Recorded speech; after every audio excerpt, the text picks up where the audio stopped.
देश को उस वक्त कांग्रेस चला रही थी और तत्कालीन प्रधानमंत्री थे पंडित जवाहरलाल नेहरू। कांग्रेस का अंदरूनी माहौल उन दिनों कुछ बदला हुआ सा था। जवाहरलाल नेहरू की बेटी इंदिरा गांधी खुद को अपने पिता की राजनीतिक उत्तराधिकारी साबित करने के लिए तैयारियों में लगी थी। सियासत हमेशा से एक समंदर सी रही है। ये कहां पर कितनी गहरी है और कहां पर कितनी उथली पता ही नहीं चलता। किस सीप में मोती है, किस सीप के अंदर घोघा, पता नहीं चलता।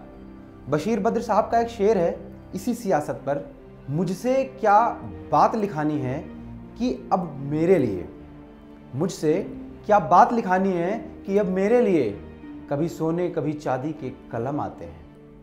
नमस्कार, मेरा नाम है सौरभ और आप देख रहे हैं राजनीति।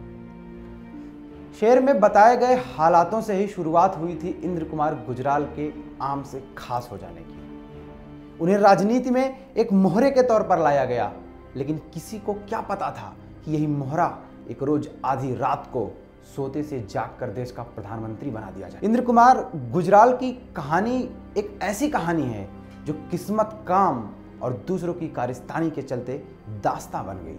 किसी भी पार्टी या किसी भी राजनेता की गुलामी ना करके उन्होंने वो सब किया जो उन्हें अच्छा लगा। अपनी बात रखने में वे कभी डरे नहीं और अपने मन का करने में वे कभी ठिठके नहीं। एक तरफ वे इंदिरा गांधी के सबसे भरोसेमंद नेताओं में शामिल थे और दूसरी तरफ उन्होंने संजय गांधी को भी ये समझा दिया कि वो अपनी हद में ही रहें तो अच्छा है। तो आइए आपको बताते हैं कि हमने राजनीति की किताबों में जब उनके नाम के पन्ने खोले तो हमें क्या क्या मिला। बात तब की है जब देश आजाद नहीं हुआ था और टुकड़ों में नहीं बटा था। तारीख थी 4 दिसंबर और साल था 1919। पंजाब के झेलम कस्बे में एक स्वतंत्रता सेनानी दंपत्ति पुष्पा गुजराल और अवतार नारायण गुजराल के यहाँ एक बच्चे का जन्म हुआ। इस बच्चे का नाम रखा गया इंद्र कुमार गुजराल। पिता स्वतंत्रता सेनानी थे और उन्हीं की छाप इन पर भी पड़ी। साल 1931 में जब इनकी उम्र महज 11 साल थी, इन्होंने स्वतंत्रता संग्राम में भाग लिया और झेलम के युवा बच्चों का नेतृत्व किया। इस आंदोलन के दौरान पुलिस ने उनको गिरफ्तार किया और बेरहमी से मारा। इंद्र कुमार गुजराल बचपन से ही पढ़ने में काफी तेज थे। लाहौर में डीएवी कॉलेज में पढ़ाई के दौरान वो मशहूर कलमकार फैज अहमद फैज के छात्र भी रहे। ये बात साल 1940 के करीब की है। ब्रिटिश हुकूमत के पांव अभी देश से उखड़े तो नहीं थे, लेकिन भारत में हो रहे विरोध को देखकर इनमें कपकपी जरूर होने लगी थी। और ऐसे में फैज अहमद फैज इंद्र कुमार गुजराल को पढ़ा रहे थे।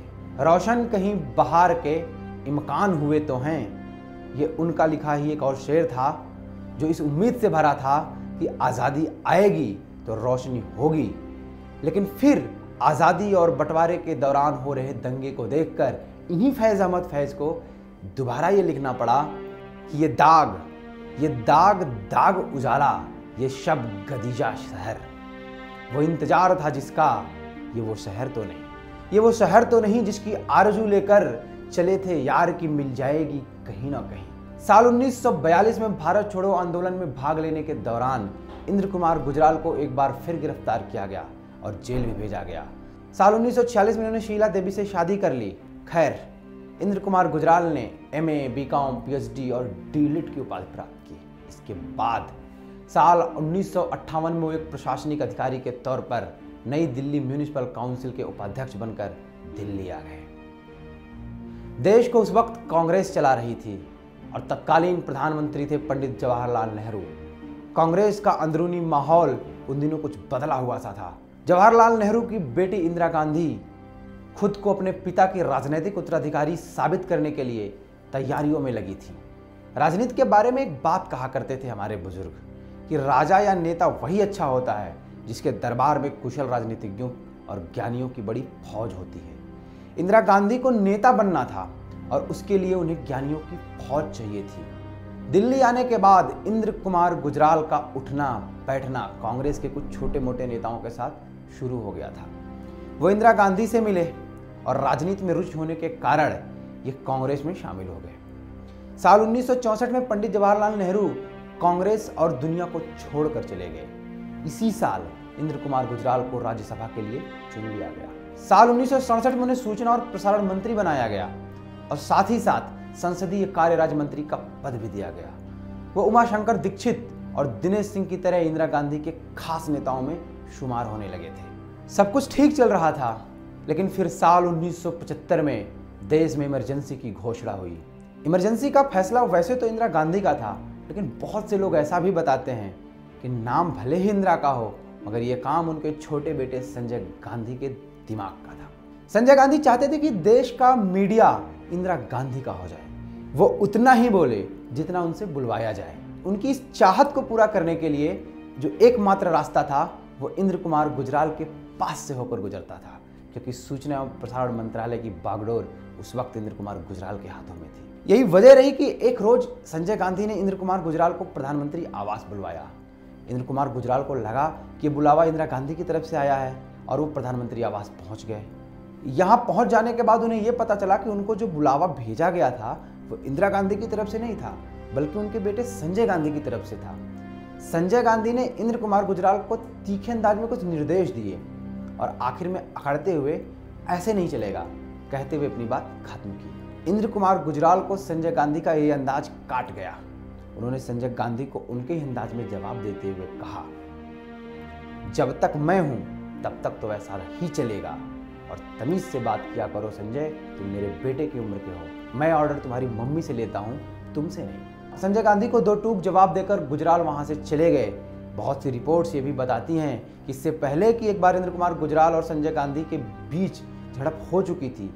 ऐसा कहा जाता है कि संजय गांधी कभी इंदिरा गांधी के मंत्रिमंडल के मंत्रियों की इज्जत नहीं करते थे और संजय गांधी के सारे फैसले मंत्रियों को मानने ही होते थे। इस घटना के पहले एक कैबिनेट मीटिंग खत्म होने के बाद संजय गांधी ने इंद्र कुमार गुजराल को फरमान सुनाते हुए कहा था कि मैं ऑल इंडिया रेडियो के न्यूज बुलेटिन प्रसारित होने से पहले देखना चाहता हूं। इंद्र कुमार गुजराल ने संजय गांधी को दो टूक जवाब देते हुए कहा, यह मुमकिन नहीं, मैं भी प्रसारण से पहले कभी कोई बुलेटिन नहीं देखता।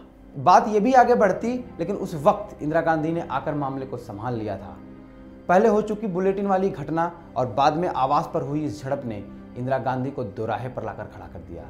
एक तरफ उनका अपना बेटा था और दूसरी तरफ भरोसेमंद और अनुभवी मंत्री इंद्र कुमार गुजराल। इंदिरा दोनों में से किसी को नहीं खो सकती थी, इसलिए उन्होंने एक बीच का रास्ता निकाला।